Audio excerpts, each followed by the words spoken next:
Big voice. Big voice.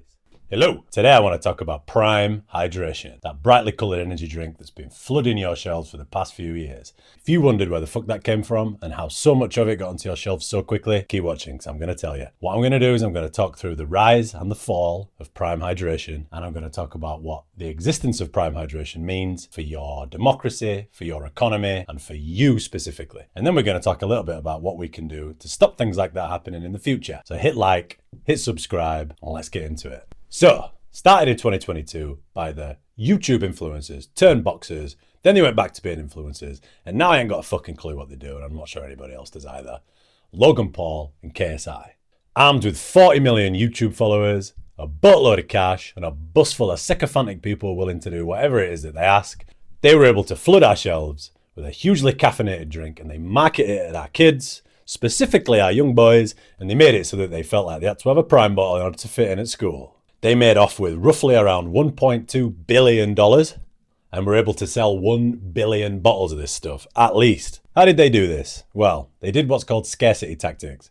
They reduced the amount that was available on the shelves. They kept producing limited editions in small quantities, and that made our kids go insane for this stuff. Here's a bunch of videos of them fighting over each other in an Aldi. This has been hailed in some corners as a marketing success. But is just being a big influencer a marketing success? They could have sold anything. It just so happened to be a hydration drink that was actually just full of caffeine. They could have made dog whistles. They could have made hand fans. They could have made bags full of dog shit. And I think people would have bought it. The amount of clout that they had, the amount of money that they had, and how quickly and easily they were able to navigate supply chains and get things onto the shelves. Right in front of your kids. Eventually, people did cotton on. People like Gordon Ramsay realised this is dog shit. This is not a product we want. This is not a product we need. And this is not a product that anybody asked for. And why are they marketing it so aggressively at young boys? Lawsuits swiftly followed alongside bans all over the world for this product. But by that point, the two YouTube influencers had already got away with $1.2 billion of your money and left your kids feeling over-caffeinated and underappreciated at school. That followed by a collapse in sales, because they were massively overextended in their supply chains and they'd signed contracts under the assumption that this would last. This has been well documented elsewhere on YouTube through various different angles, but not quite through this angle. So what I want to talk today is about what this means for your economy, what this means for your democracy, what this means for you, and what we can do about this going forward, if anything. So hit like, hit subscribe, and let's analyse it. So what does this mean for our economy? More coffee. Coffee break. Beans from the edge of the empire.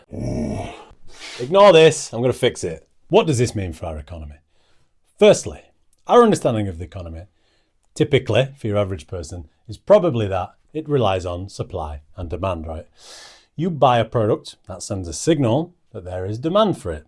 Once it's run off the shelves, the supplier knows they need more. So they go to the person that's made it and they go, all right, Sonny Jim, I need more of your product, please. It's flying off the shelves. That is demand. If it's been sat on the shelves for months and it's not moving, well, that suggests there's no demand. Pretty simple, right? However, when somebody like Logan Paul and KSI come along with 1 billion units of this stuff in such a short space of time, and they use their power to muscle their way in, that distorts that because there is no demand in the first place, right? We've already got this, and a whole host more. We don't need another one of these drinks. So of what benefit is it to anybody to create another? Who's asking for this? What exactly is the market signal for this product to be required? There isn't one. Additionally, it distorts competition.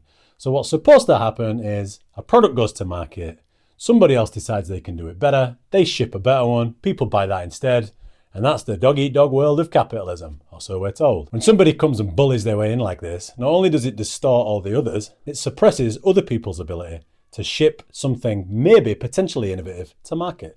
If you've just come in and you've gone, all right, Mr. Sainsbury, I've got a new product here. Oh yeah, I've got got a new energy drink. It's got all sorts of good stuff in it, yeah. And it's legitimately good.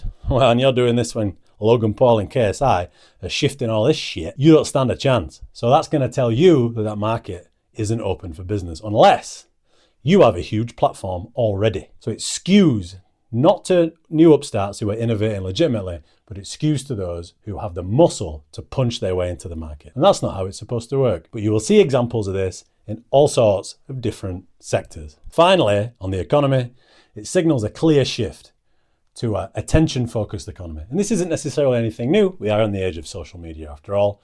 And it's also nothing new for celebrities to endorse products and for people to use great advertising and marketing campaigns in order to get people to see their product and think that they want it. Here is an example of what I think is some great marketing. What Logan Paul and KSI have done is they have shipped something we don't need and then used all that attention to overinflate the demand for this, overinflate its prices, and it's all ended in disaster. And it's made everybody else's lives harder. And we couldn't do anything about it. And that brings me to the second point. What does this mean for our democracy?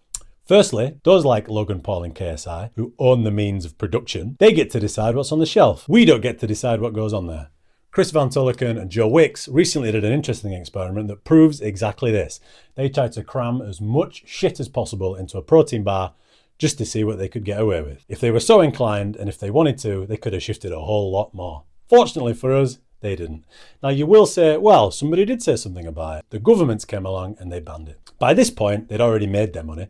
They were running out the back door with all your money, and they can now pivot this into something else. Prime protein. That's their new endeavor. This one failed, and what's supposed to happen when your business fails, you're out of business. You have to try something else. You don't just try the same thing in a slightly adjacent market. But they can use all these people that they're endorsed with to push a new product. They could do this on and on and on and on. And you don't get a say in that. Now you could say, well, Alex, I could just not buy it, couldn't I? You could say that. But it wasn't individuals that made sure this flew off the shelves. It was the collective that made sure this flew off the shelves. One person dropping out here and there makes no difference. And this is something I'll talk in more detail about at a later time. Power of the individual, or rather the myth of it. And so you, as an individual consumer, have very, very little influence on what is a ginormous market globally. You need collective action, but I'll talk about that more at the end. And finally on this point, those who make the mistakes, such as Logan Paul and KSI, face no accountability. You're supposed to go bankrupt and end up destitute, out on your ear because your bloody business didn't work. That's what's supposed to happen. However, as stated, these two are just running around doing all stuff like this. It doesn't make any odds to them because they ran away with their money. It's probably their suppliers that are struggling, and definitely not the people that actually own this company. These people are not suffering as a result of these choices. It's you that suffers, and it's your kids that suffer. And so what does this mean for you? It means you have to do all the work. Because people can distort the market like this, it means that these products can end up on our shelves. And it's up to you to figure out if that's good for you or good for your kids. You're the one that has to turn over the back of a thing and read it in all its super interesting detail. You're the one that has to stand in a supermarket Googling, can my kids have monotriglycerides of fatty acids?